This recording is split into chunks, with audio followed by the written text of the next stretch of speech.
যে অন্ধকার রাতে ফুটফুটে সুন্দরী একটা কন্যা সন্তান রাস্তা দিয়ে তার বাড়ি পর্যন্ত হেঁটে যাবে, একজন ব্যক্তি আল্লাহ ছাড়া আর কাউকে ভয় না করে সে তার বাড়ি পর্যন্ত পৌঁছে যেতে পারবে, এরকম একটা বাউফল আমি তৈরি করে দিতে চাই। উন্নত আধুনিক মডেল বাউফল করব, যেখানে আপনার কন্যা সন্তানকে কেউ ইফটিজিং করার সাহস পাবে না, যেখানে আপনার সন্তানকে কেউ লাঞ্ছিত করার সাহস পাবে না। রাসূল করিম সাল্লাল্লাহু আলাইহি ওয়াসাল্লাম বলেছিলেন, আমরা এমন একটা দিনের অপেক্ষায় আছি যে অন্ধকার রাতে ফুটফুটে সুন্দরী একটা কন্যা সন্তান রাস্তা দিয়ে তার বাড়ি পর্যন্ত হেঁটে যাবে, একজন ব্যক্তি আল্লাহ ছাড়া আর কাউকে ভয় না করে সে তার বাড়ি পর্যন্ত পৌঁছে যেতে পারবে, এরকম একটা বাউফল আমি তৈরি করে দিতে চাই। আপনার কন্যা সন্তান আল্লাহ ছাড়া কাউকে ভয় করবে না, এরকম একটা মদনপুরা আমরা তৈরি করে দিতে চাই। আপনার সন্তান পড়াশোনা করবে, তার চাকরির ব্যবস্থা আমরা করে দেবো। আপনার সন্তান মাদক মুক্ত থাকবে, তার হাতে কোরআন শরীফ আমরা পৌঁছে দেবো। আপনার সন্তান কলম নিয়ে থাকবে, তার হাতে অস্ত্র পৌঁছবে না, সে নিশ্চয়তা আমরা দেবো।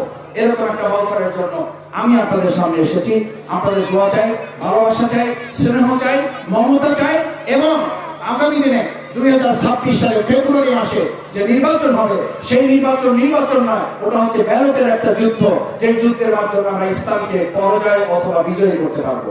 আমরা এবার ব্যালটের মাধ্যমে ইসলামকে বিজয়ী করতে রাজি আছি ইনশাআল্লাহ। সবাই আসুন, ব্যক্তিকে বিজয়ী করা নয়, বরং আমরা ইসলামকে বিজয়ী করার জন্য সিদ্ধান্ত গ্রহণ করি। আল্লাহ তাআলা ইসলামকে বিজয়ী করার তৌফিক দান করুন। ইসলামের আলোকে আমাদের বাউফল পরিচালনা করার তৌফিক দান করুন। ইসলামের জন্য আল্লাহ আমাদের বাংলাদেশটাকে কবুলে মঞ্জুর করুন।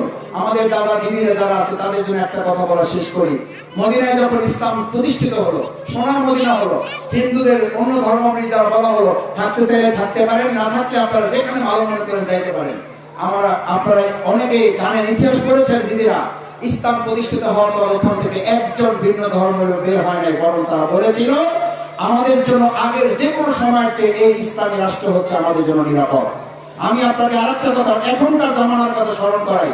আমাদের পিরোজপুরে মাওলানা দেলোয়ার হোসেন সাইদি রাহিমাহুল্লাহ, কথা শুনছেন না শোনেন না, ওনাকে নির্বাচন, ওনার এলাকায় হিন্দু বেশি, উনি হিন্দুদের ভোটে ওখানে এমপি হয়েছেন।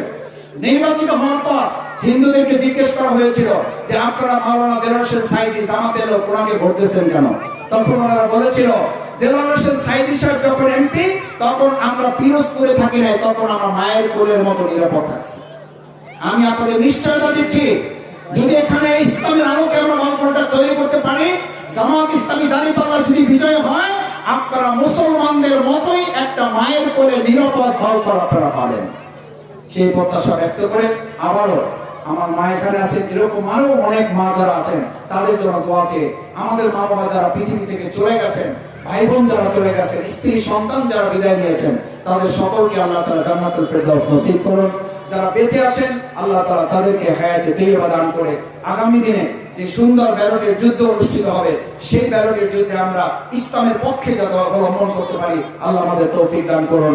সুবহানাকাল্লাহুম্মা ওয়া বিহামদিকা আশহাদু আল লা ইলাহা ইল্লা আনতা আস্তাগফিরুকা ওয়া আতুবু ইলাইক। আসসালামু আলাইকুম ওয়া রাহমাতুল্লাহি ওয়া বারাকাতুহু।